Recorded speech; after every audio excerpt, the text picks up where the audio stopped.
How will World War III start? And how will Pakistan win in this war? Mar 03, 2017, Assalamu alaikum wa rahmatullahi wa barakatuhu. Muhammad Qasim saw Turkey falling down, and destruction was everywhere. Immediately after this happened, Israel became very active. It increased their operation around Palestine, and it also built a fort for Dajjal. And Muslims couldn't do anything either other than protest. Then Israel formed alliances with other countries and spread unrest. USA was among their supporters and helped Israel by offering their intelligence.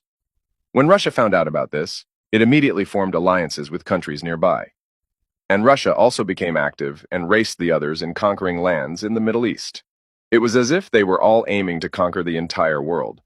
Then USA openly jumped in the Middle East, and they met with Israel and other allies, and together they started fighting against groups of Russia. And this caused Russia and their allies to fight back. And thus, World War III had begun, and the battlefields were countries of the Middle East, due to which the worst destruction took place in the Middle East, and huge amount of Muslims were massacred.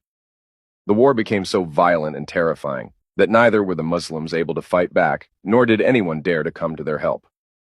The bloodshed slowly spread throughout countries such as Egypt, Sudan, Saudi Arabia, Kuwait, UAE, and almost every part of the Middle East.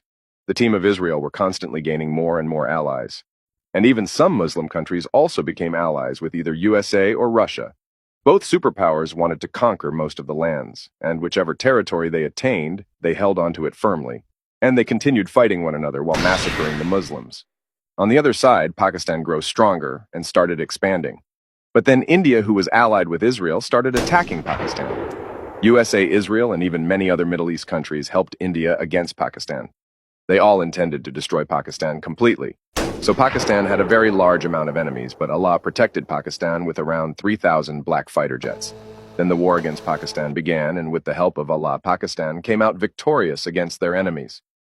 Pakistan conquered all of India, as well as Bangladesh and Afghanistan, and once Pakistan claimed victory over India. Indonesia and Malaysia also became allies of Pakistan. Then Pakistan jumped in the Middle East by the will of Allah, and they fought with both superpowers using the powerful black fighter jets. Pakistan attacked enemies in such a way that no one could stop them. After defeating both superpowers, Pakistan became a superpower and secluded themselves from the world. Pakistan regains control of the Middle East and Arab countries too. All of these areas became a part of Pakistan, and they started rebuilding those areas. Then the true Islam of the last Prophet Muhammad, peace be upon him, started establishing in all those areas, and peace finally prevailed where once the greatest war of mankind took place. Jazakallahu khairan.